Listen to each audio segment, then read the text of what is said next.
de votre cœur. Ça ne veut pas dire que si vous avez 100 dollars et que vous n'avez rien à manger à la maison, que vous allez venir apporter les 100 dollars en espérant que la mesure apparaisse.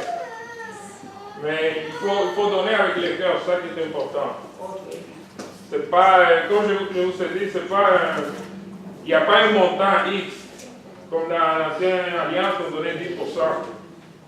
C'est vraiment, il faut qu'on se donne à 100%. Tout notre être, toute notre disposition doit être à la disposition de Dieu. Puis, donner, c'est vraiment notre prospérité.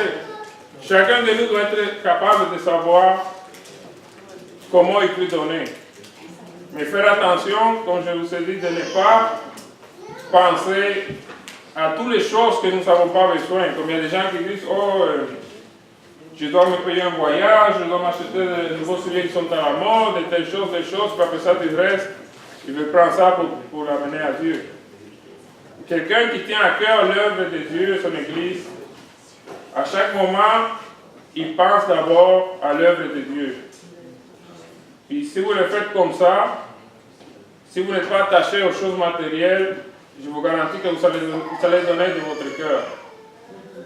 Si vous donnez de votre cœur, c'est acceptable par Dieu. Il ne faut pas donner parce qu'on ne veut pas que l'autre dise qu'on ne donne pas.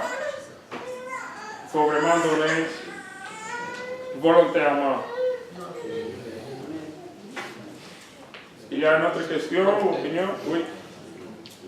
Alors, mon frère, ce matin, tu as touché des points assez sensibles, peut-être qui demandent d'être élargis à d'autres études. Oui.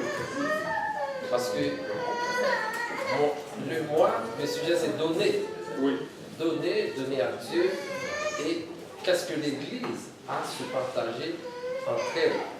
Et je me souviens, frère Frédéric avait frôlé le sujet, à savoir que les relations entre frères et sœurs dans l'Église, et c'est bizarre de voir que même un numéro de téléphone, par exemple, vous pouvez avoir de l'hésitation de demander à un frère ou à une sœur. Comment vous pensez qu'on peut donner à 100%? Si on résume donner à l'argent, ça c'est une. Deuxième chose, comment peut-on donner à Dieu si avec son frère ou sa sœur, et que même une fois, vous n'avez même pas lui donné un coup de fil, voir connaître même l'adresse d'une sœur ou d'un frère ici, de visiter un frère ou une sœur. Comment peut-on être dans l'église et puis on connaît l'adresse de quiconque ici? On a un numéro de téléphone de aucun frère, aucune sœur. On parle, si ce n'est qu'ici dans cette assemblée, aucun frère, aucune sœur. Et puis les dimanches qu'on vient ici, on dit, on donne tout à Dieu. C'est pour ça que j'ai dit que donner à 100%, c'est donner à soi-même. Toute notre capacité, tout notre aide, tout ce qu'on a à la disposition de l'œuvre de Dieu.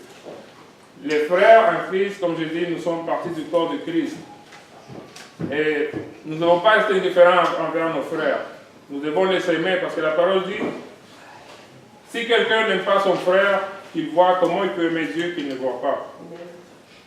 Donc, c'est sûr que sur le système et le monde qu'on vit, on est beaucoup de frères, puis c'est difficile, en dehors de la congrégation, d'être ensemble, de se réunir, de se voir, de se visiter, à cause du système de vie qu'on vit.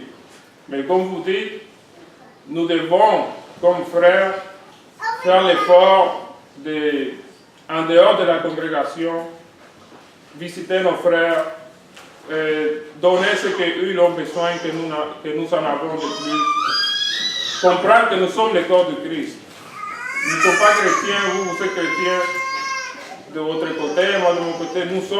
Nous formons un corps tous ensemble.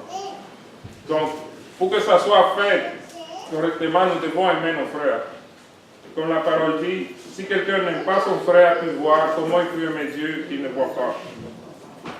Donner à 100%, c'est vraiment se donner c'est se donner soi-même au complet, pour Dieu, pour son œuvre, pour les frères qui font partie du corps de Christ.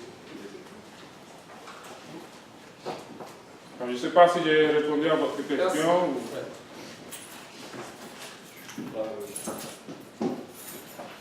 Est-ce qu'il y a d'autres questions?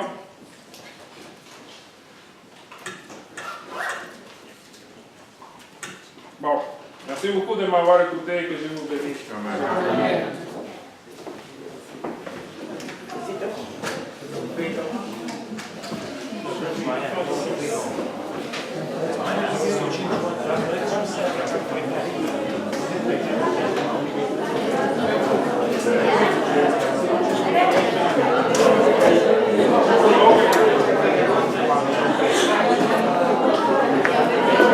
Oui, ça va. Alors, on va avoir un petit moment.